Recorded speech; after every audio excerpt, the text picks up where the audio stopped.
Good evening everyone, I'm Chris, and welcome back to another Anoxtalks video, because it is indeed that time of year again. The time of year where we look back on the previous year at the video games released during that time, and also the time of year that we look ahead to the upcoming year to see what video games are coming next.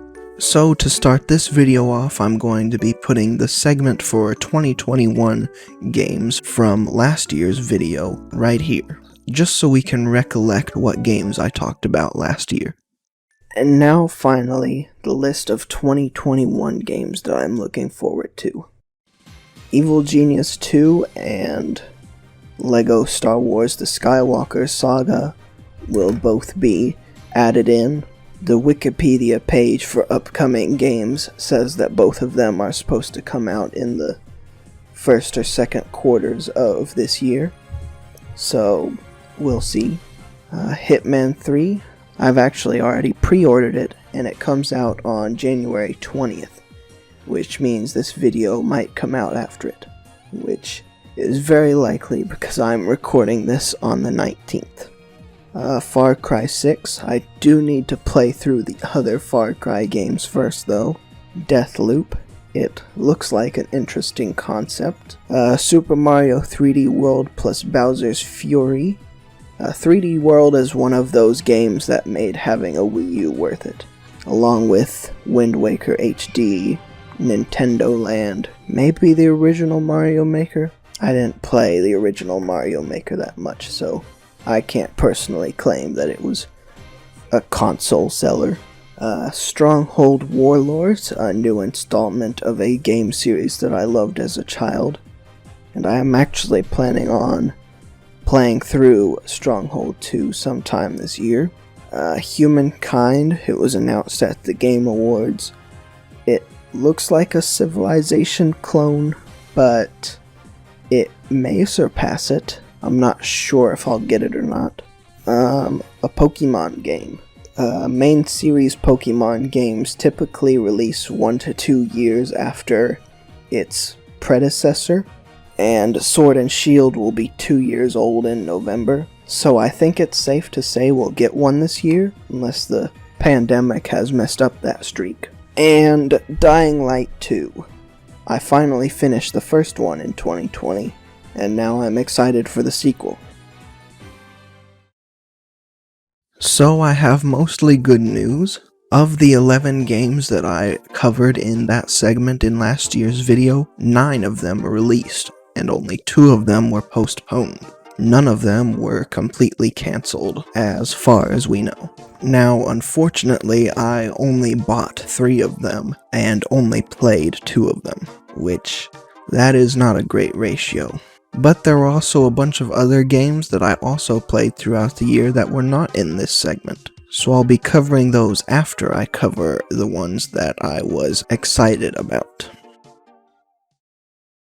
So for the first one that actually released, I believe I said this in the video last year, was Hitman 3, which I had already pre-ordered by the time I made that video. It came out January 20th. Now, originally I was planning to play through Hitman 3. However, after I did further research, I found out the new Hitman games all have a connected story, so I plan to play the other 2 Hitman games first.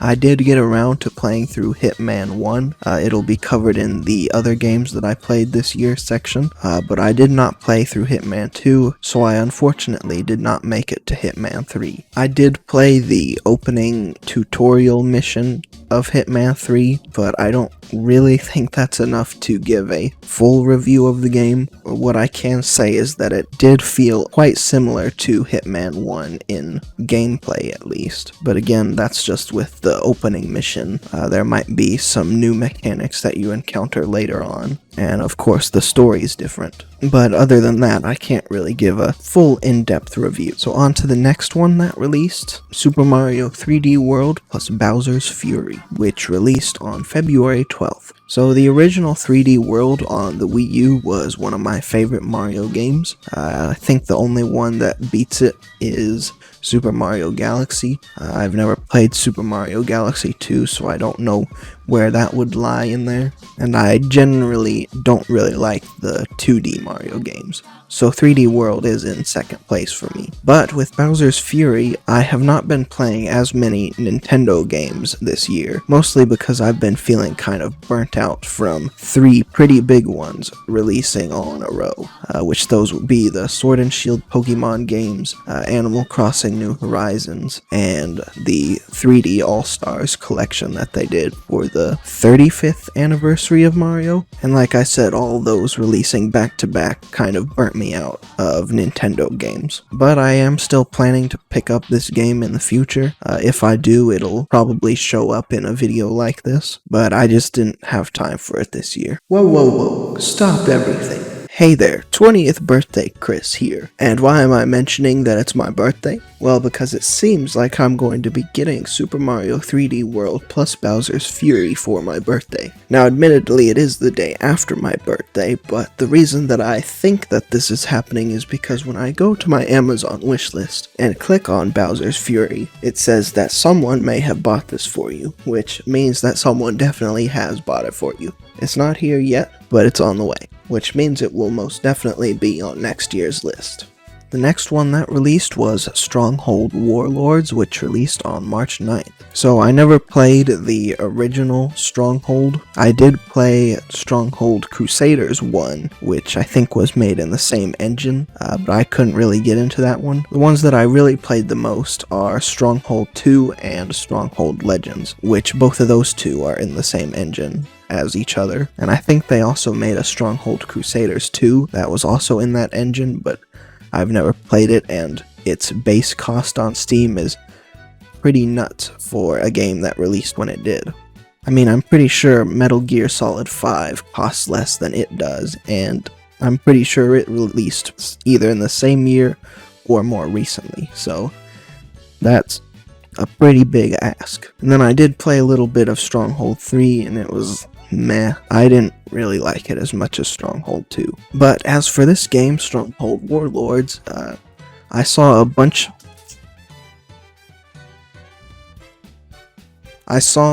of negative Steam reviews, and that really put me off of buying it. I think that negative reviews for it are still actively being left.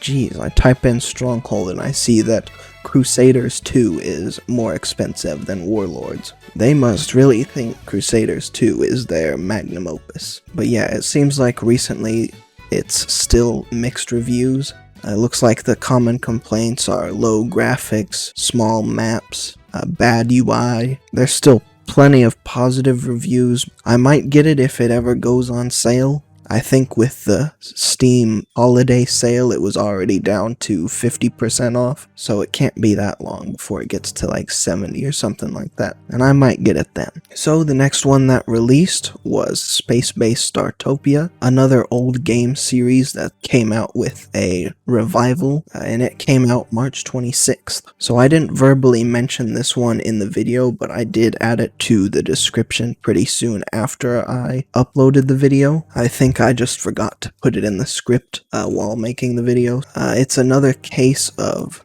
negative Steam reviews kind of making me not want to get it. It seems like recently they might be a little bit more positive than they were around the launch. It looks like there's actually more positive than negative ones. There's people saying it plays really slowly, the tutorial doesn't teach you how to play, buggy, bad UI, not like the originals. And again, like Warlords, there's a bunch of positive reviews sprinkled in here. There might be more positive than negative, but again with this one, I think I'll only pick it up if it goes on sale. Alright, so the next one that came out is actually one that I played.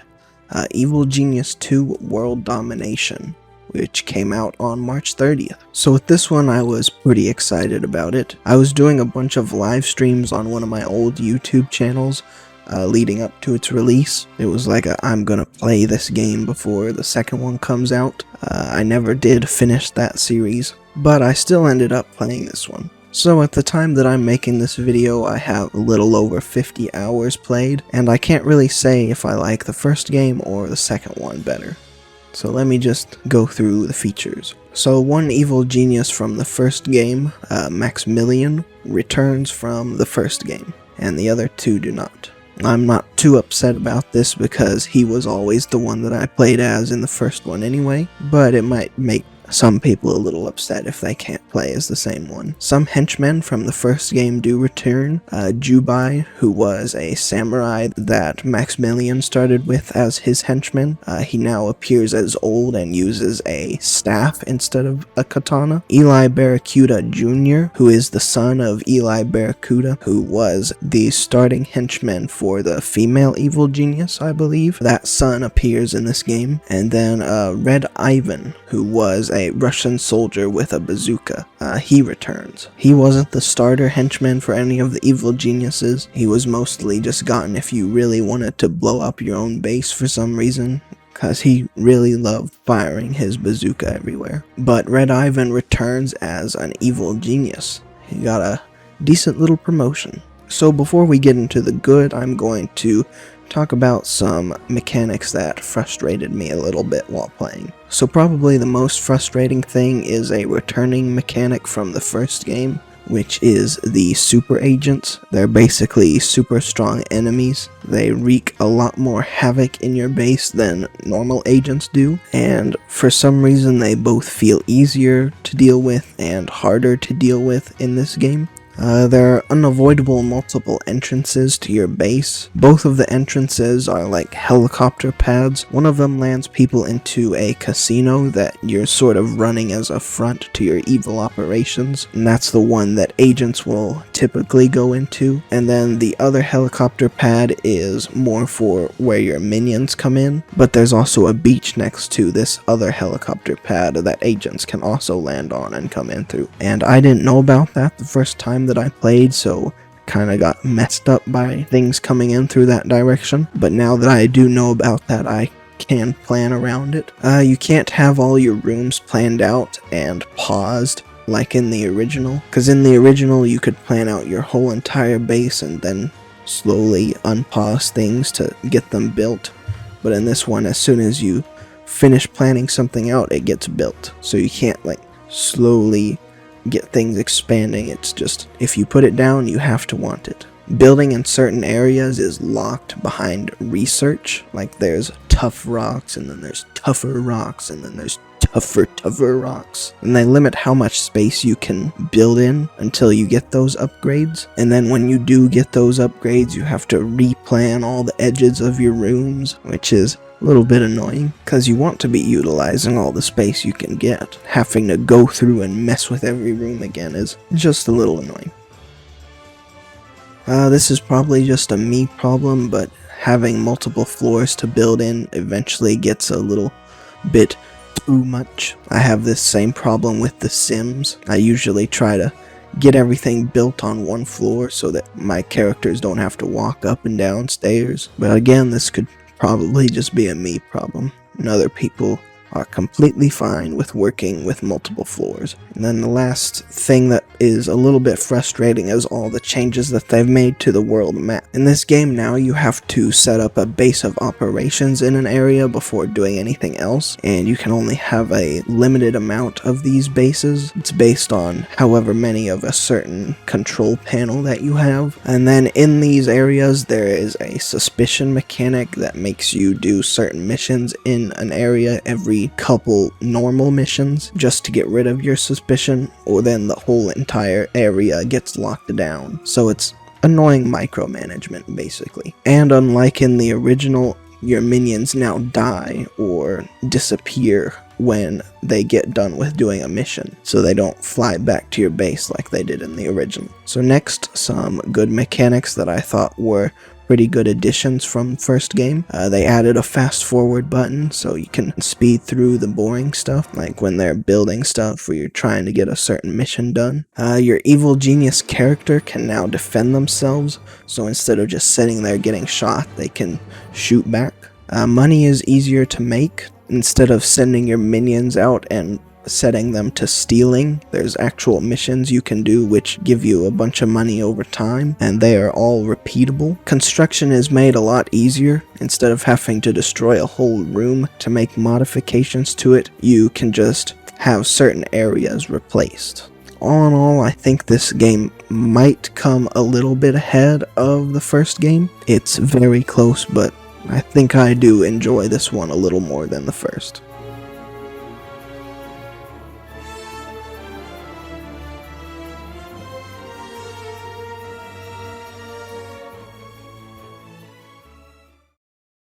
Alright, so the next one is a bit of a time jump, about 5 months later, Humankind, which was released on August 17th. It is kind of like the Civilization games, if you've ever played those, but what it's more similar to is a different game made by Amplitude Studios. Amplitude Studios is mostly known for their Endless series of games, which that has stuff like Endless Space, Endless Legend, Dungeon of the Endless, and the upcoming Endless Dungeon, and in fact the Endless name actually makes a cameo in this game as the highest option for maximum turns. But the previous game of theirs that this is most similar to is Endless Legend. A lot about this game is just a reskinned version of Endless Legend. But instead of using characters from their Endless universe, it's based on Earth, and I like it more than Endless Legend. There are a lot of removed features that I didn't really like in Endless Legend, like they had a quest system based on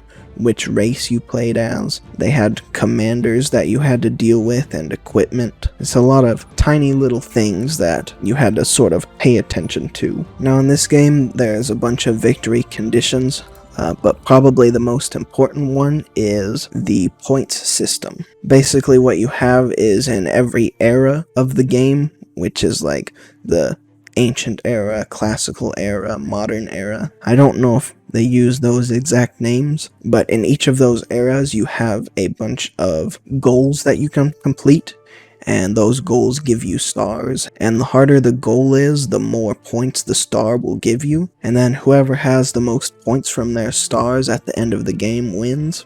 For some reason I am somehow very good at winning it. I played against my friend Michael a couple times and I won pretty much every time, or was on track to winning before someone rage quit. But also in my games against the AI, I was also doing pretty good, either being first or second for most of the game. And yeah, it's a pretty good game. I'd say if you've played Civ before and you're kind of interested in this one, then I'd recommend it. You don't even have to buy the game to try it out. It's available on the Xbox Game Pass, and if you get the Game Pass, you can play it and a bunch of other games. So if you don't like it, then you can try something else out. And there's a few other games that I'm going to be talking about in this video that are also on the Game Pass. But yeah, I liked Humankind and I'd recommend it.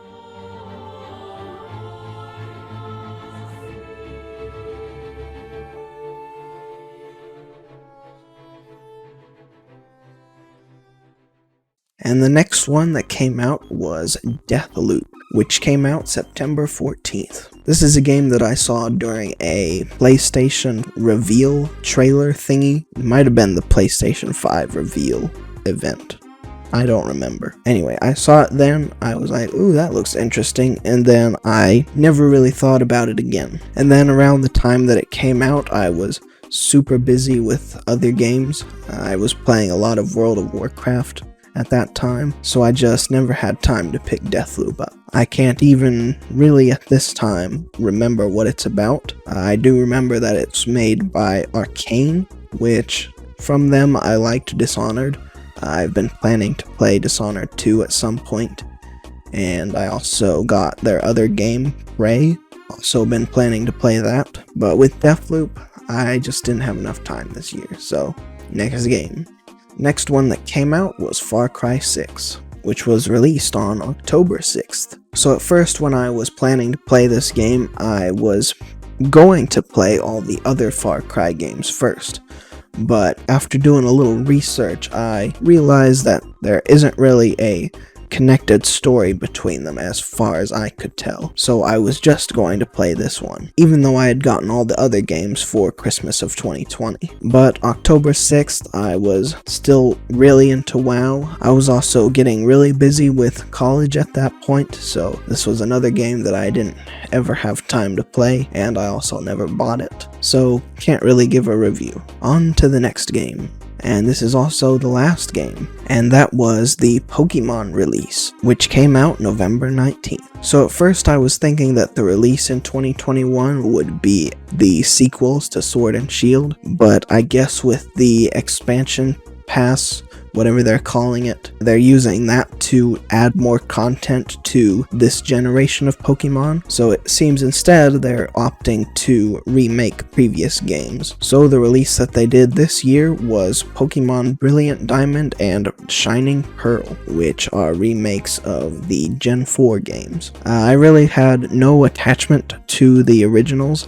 I got into Pokemon during Generation 5, which was black and white. Also, the art style, like the character design, didn't really look great, and I haven't even finished Pokemon Sword, so I just decided I'll skip this year of Pokemon. Now, if they made a remake of Gen 5, I might be tempted to get those, but please, don't do this art style. But around the time they officially announced these games, they also announced another game that is coming out in 2022, which may or may not be in this video somewhere.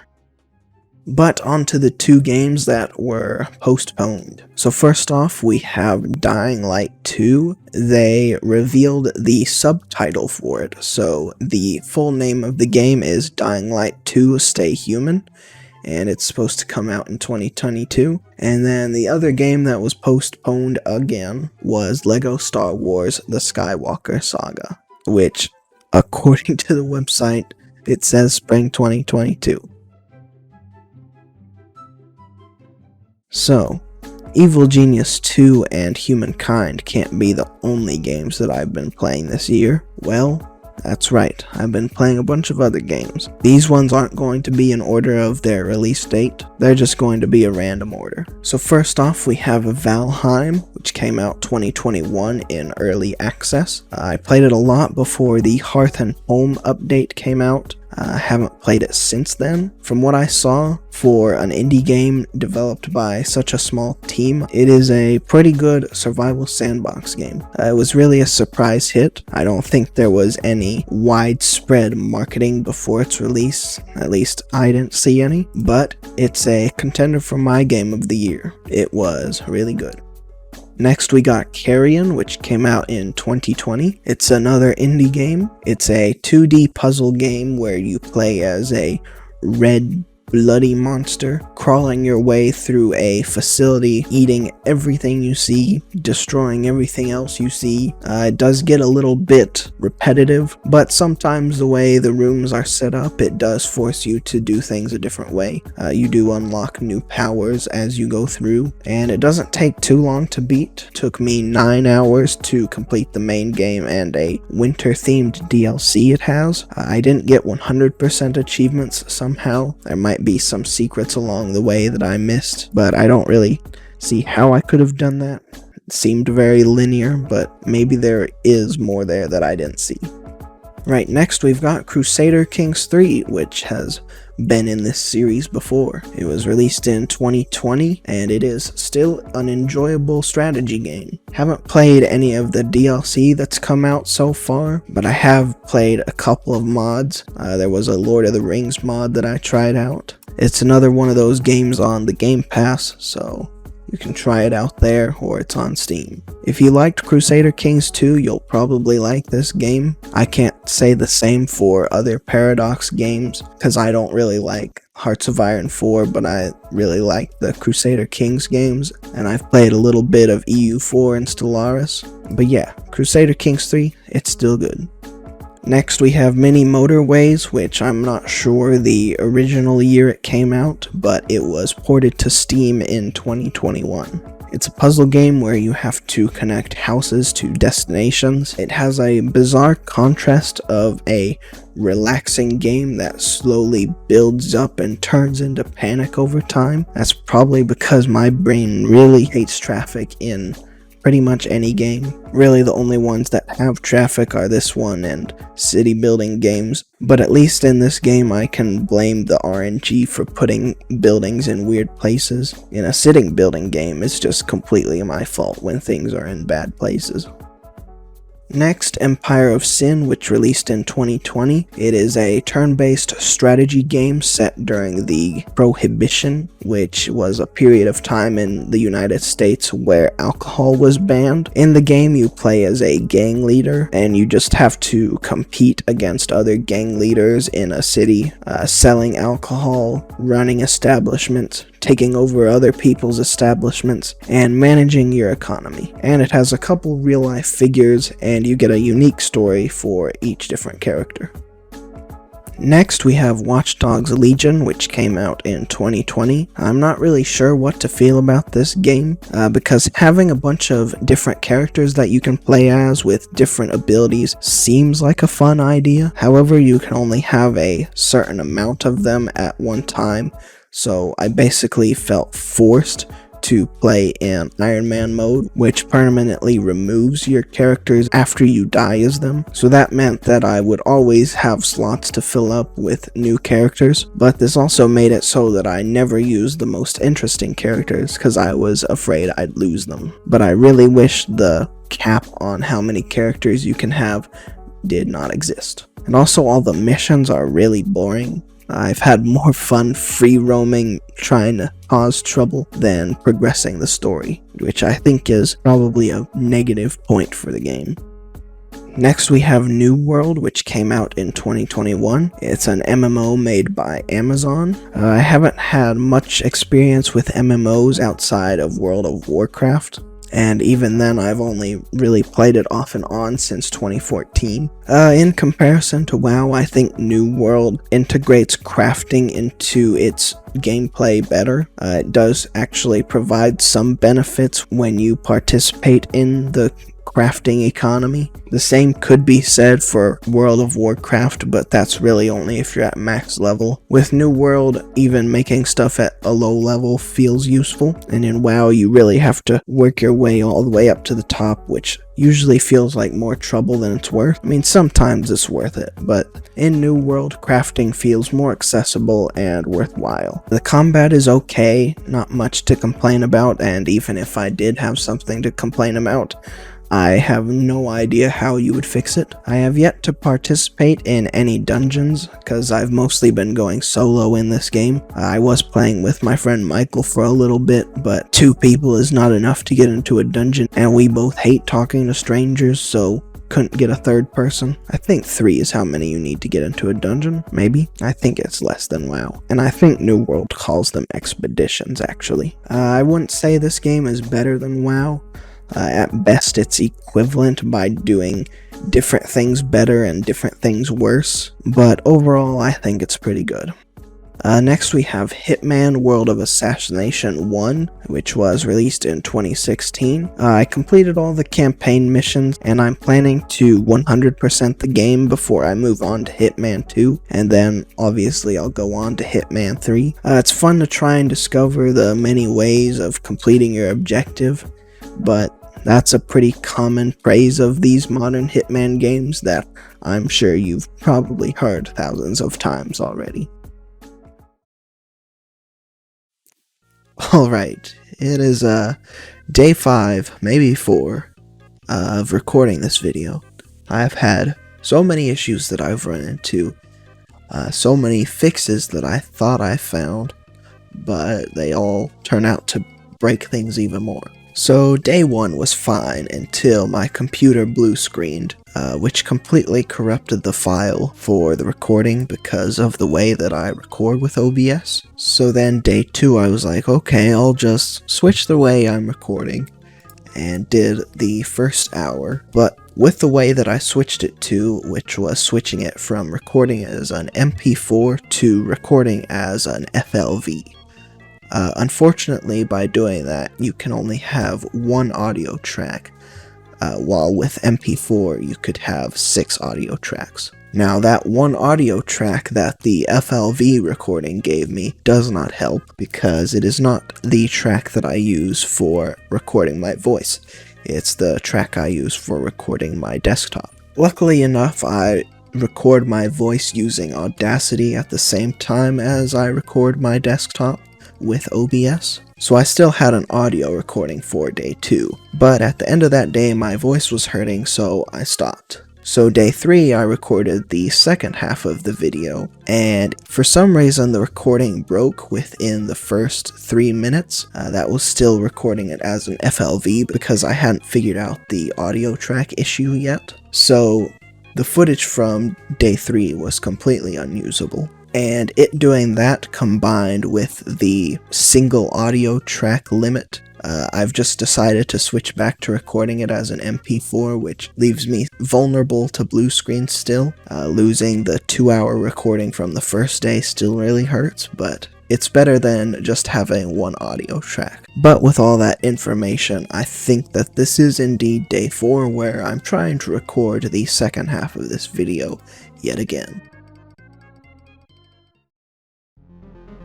So the next game was Loop Hero. It was released in 2021, and in it you play in a world that has been erased. Now, to solve this, your hero goes around in a loop and defeats monsters, and as it defeats these monsters, it gets both loot to make itself stronger, but also it unlocks these cards which you can place down, and that represents the hero remembering certain locations. Now, these locations can either spawn monsters, increase how much health the hero regenerates, increase the maximum health of the hero, and eventually when you remember enough locations and fill up a bar, this happens.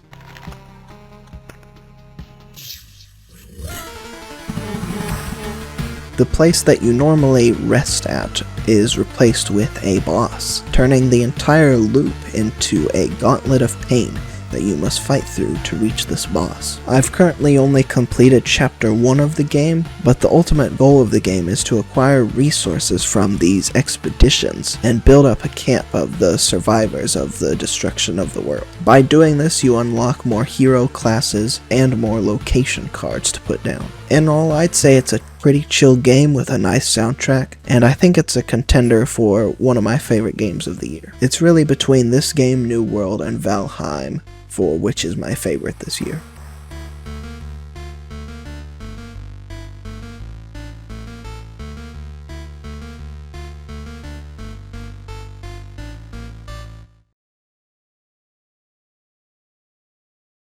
We have OLDTV, a 2017 indie game. Basically, the way it plays is you have a word and it spells out the name of a color like red, and then the word will be colored a color. So let's say it's the word red colored red, and you would click based on if those two things matched up, which in that case it would, but if it was the word red colored yellow, then those wouldn't match up. So the game is basically that the whole way through. It has some nice music in the background, and it also adds a couple little extra challenges in there, like sometimes it's blurry and you have to mash space, I think, so that you can make out what word it is. There's one that reverses the controls, but that's the reason I'm talking about this mainly is because I sat down and 100%ed it this year.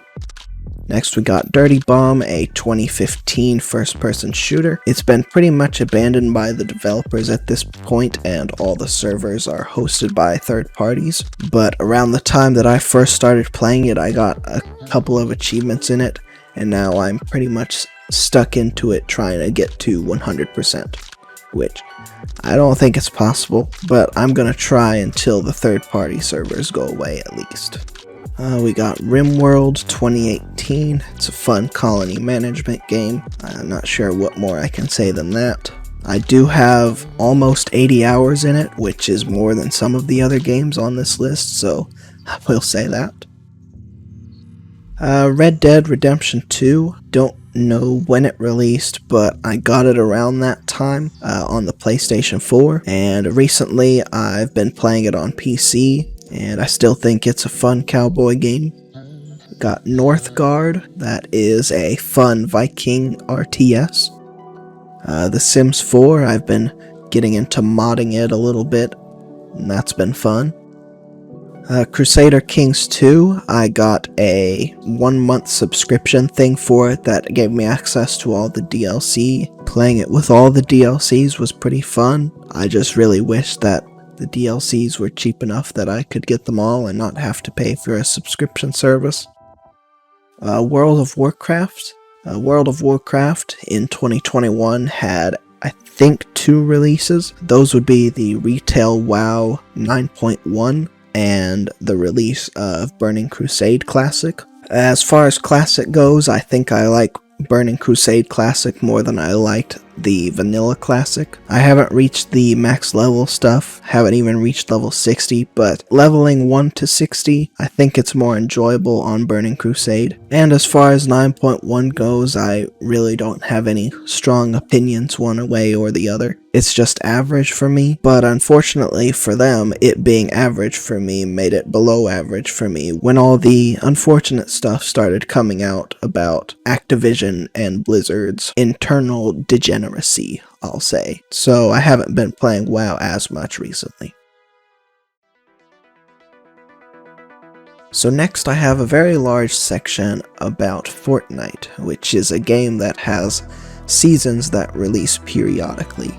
Now the reason I'm talking about Fortnite is because I played all of these seasons extensively. So this year there were 5 seasons, not 5 entire seasons, but there were parts of 5 seasons in it. So it had the end of the 0 Point season, which started in December of 2020. It had the entire Primal season, the entire Invasion season, the entire Cubed season, and the beginning of the Flipped season. And this past year has definitely been the year of Fortnite that I have played the most. So I'm going to be ranking these, but I'm not going in order of how I ranked them, but in order of when they were released. So first we had 0 Point. Like I said, it started in December of 2020, and I think it ended around March of 2021, so most of it was in 2021. So 0 Point takes first place in my ranking. I had just started watching The Mandalorian a few weeks before it started, and The Mandalorian was actually a featured character from the Battle Pass, so seeing that added was pretty cool. I'm not sure how extensively used NPCs were before this season, but the addition of the bounty system, which gave the NPCs quests they could give you to hunt down another player, I thought that was a pretty good addition. I think NPCs before this might have only been hostile ones that you could defeat and get special weapons from, but now they could actually give you tasks to complete in the game. I think you could hire some of them, and I thought that was a pretty good addition. Going along with the bounty system, Fortnite had a lot of collaborations with other media during this season. It brought in a bunch of characters to act as bounty hunters. You had Kratos from God of War, Master Chief from Halo, the Mandalorian from Star Wars, like I already mentioned, the Terminator, the Predator, and I think they had a couple more. I'm not remembering all of them right now. This will come up later, but the map wasn't terrible looking. Probably the worst part about it was the big circle of sand in the center of it that you used to be able to dive under the sand, but I think they removed it because people were glitching it. But I don't think that's really a huge deal, especially with what some later seasons did to the map. But I'm getting ahead of myself. Probably my least favorite part of this season was the removal of the Choppa, which was a helicopter vehicle, and I really miss it. They keep adding great flying vehicles like the Season 7 airplane. I think this Choppa has been around since at least Season 2. Maybe Season 1 of Chapter 2. This season was still good, and again, it takes first place for me. So next we have the Primal season, which for me takes last place. In it, the crafting system was introduced, which has either been terribly utilized or underutilized ever since. It added random hostile creatures around the map. The map was an ugly orange color the whole time, The battle pass wasn't very good, and I'm about to go on what probably sounds like a mean rant right now, but the bonus character was a random soccer player. Every other bonus character has been a widely recognized pop culture character. Superman, Predator, Carnage, Wolverine, might be a couple others. The one from the current season is The Rock. I don't know why you would go with something as niche as a soccer player. I really can't imagine that the overlap of Fortnite players and soccer fans is that big. But I don't hate the person who it was of. He's probably stoked that he got a Fortnite skin. I just think it's more on Epic for choosing something so weird. But perhaps I'm the weird one complaining about something that no one else cares about. It's entirely possible. But even without him being the bonus character, this season still would have been last place for me. Moving over to a better season, we have Invasion, which takes second place for me. The UFO vehicle that they added and some of the alien-themed weapons that were also in this season are some of the most powerful tools that I think have ever been in Fortnite. See, you have a sniper rifle that can kind of shoot through walls sometimes. You have a ray gun that pretty much melts anything you point it at. And then the UFO vehicle, it shoots explosions pretty much, which those can level buildings.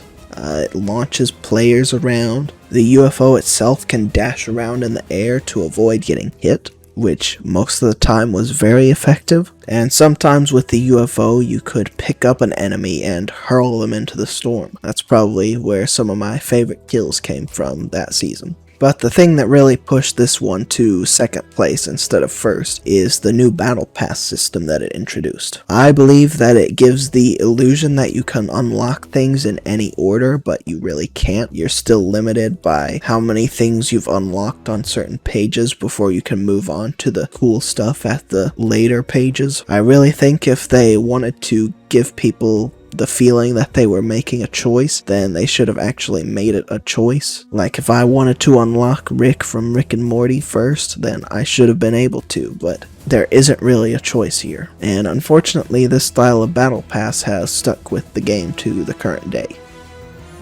So the next season, Cubed takes third place. A lot of my complaints about the previous seasons holds true here. The battle pass was still the terrible new system. The sideways weapons were terrible, just like the Primal ones were. Probably the only good sideways weapon was the minigun. The map was ugly because at the end of the previous season, you destroyed a alien ship and that rained down a bunch of cubes, and the area around the cubes and around the parts of alien ships that had crashed, the ground turned orange, and then the cubes started rolling around and turning everything in their path orange, and the map just got uglier and uglier, and it was just not good looking. They changed the way quests worked, which made Team Rumble completely useless for completing challenges, which was bad for me because up to this point I had been using Team Rumble to complete a lot of my challenges, especially ones that were like, kill 10,000 players, kill 10 enemies with this kind of weapon. It was just easier to do those types of challenges in a mode where everyone respawned. So yeah, it takes third place. So you're probably thinking, well, the next one has to take fourth place, right? Because you have 5 of them, and you haven't set a fourth place yet. Well, that's not the case. With Flipped, the current season, I don't think I've had enough time with it to make a decision. So if I do a Fortnite section next year, then that's when I'll cover it. It's time to move into the next year to see what games are coming out in 2022, supposedly.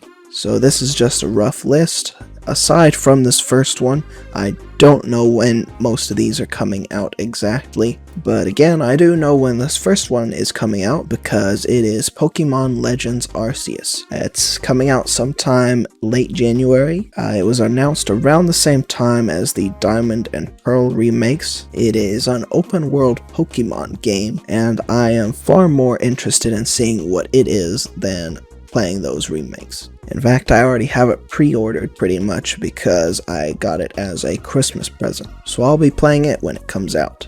Maybe for a channel or something. we'll see. Already mentioned this one, but Dying Light 2 Stay Human is being added to this year. Next we have Advance Wars 1+2 Reboot Camp. I played an Advance Wars game on the DS back in the day. I don't think the DS game is one of the ones being rebooted here, but I'm still interested in playing this one. Next we have Starfield, which is supposed to come out in November. It is the big Bethesda game, supposed to be Skyrim in space. I've played a couple other Bethesda games, a lot of Fallout 4, a little bit of Skyrim, didn't get as much into that. I do know Bethesda had a bit of a miss in the past few years with Fallout 76, but I still want to see what this game is all about. Next we have LEGO Star Wars The Skywalker Saga, again being added from the previous year. It says spring 2022, but I don't know anymore. I don't know. Next we have Homeworld 3, which is a cool space RTS. I've played the first two a little bit, and I'm interested in this one. Might have to finish the first two before I go into this one, except I do think it has been quite a while since the other one, so maybe they're not connecting it. I don't know. And then to end us off, a little bit of a joke one, The Lord of the Rings Gollum. I like The Lord of the Rings, but I don't know what they could possibly do with Gollum. I have liked some of the other Lord of the Rings related games that have come out, but I don't think this is made by anyone that has previously done any Lord of the Rings games. It's definitely not being made by the same people who made the Shadow of Mordor and Shadow of War games, but supposedly this one is supposed to come out in Q4, so maybe I could play it during Christmas this year. Ignore the shirt change. So a couple days ago on February 9th, a Nintendo Direct was released. And in it, they announced the official release dates for some games that are releasing in 2022. So we're just going to have a short little section for that here. We have Kirby and the Forgotten Land, which comes out March 25th. We have Mario Strikers Battle League, which comes out June 10th. We have Fire Emblem Warriors 3 Hopes, which comes out June 24th. And then lastly, we have Nintendo Switch Sports, which comes out April 29th.